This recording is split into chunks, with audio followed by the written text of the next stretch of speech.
Hi guys, this is Bill from Spencer1984.com with the final update to the Pirates of the Caribbean Jollymon.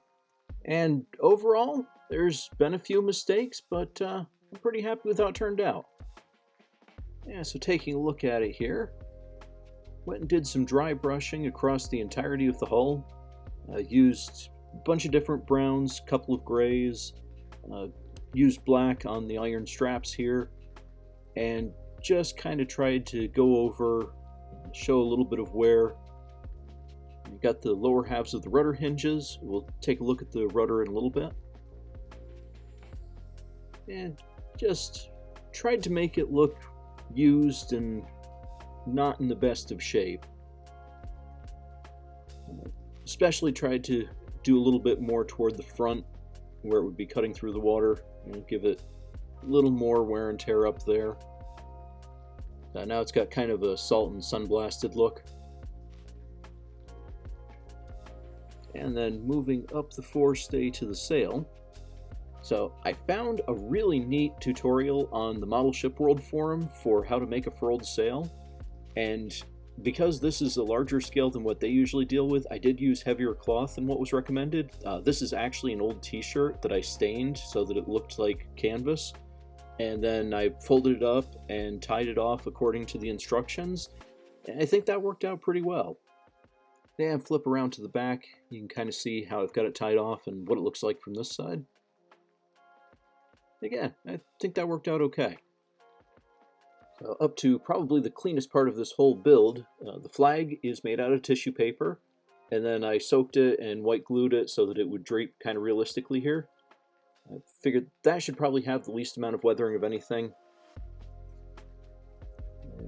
Taking a look at the shrouds, I've got a couple of rat boards at the very top, and then the rat lines tied all the way down. And over on this side, and you can start to see some of the stuff that I put inside. So I've got a wicker jug here, and that's a 1/35 accessory that I painted and tied off. And I know in the movie it was tied off on the other side, but one of my rat lines was a little long on this side, so worked out a little bit better here. And some of the other stuff, that's also a 35th scale barrel down there. And the bag and the crate are where I ended up hiding the two weights in the bottom. So those are two, I think 1/3 ounce weights. And then the last thing is I did make the infamous bucket, and I haven't decided where it needs to live. Right now I've just been kind of putting it up here. I think that works out okay. And then started talking about the rudder a little bit. So I've got that all weathered up to match the hull, and I've got the two pins in it, so all I need to do is line it up with the hinges here. Bottom one's a little bit longer, so that one goes in first. And then the top one, yeah, man, being stubborn now that the camera's on. There we go. So that is how that looks. But because it hangs down below the bottom of the boat, I made it removable. So that way, until I can figure out exactly how I want to display this, I can just pop the rudder off, and it can sit nice on a flat surface. And so I think that pretty much does it.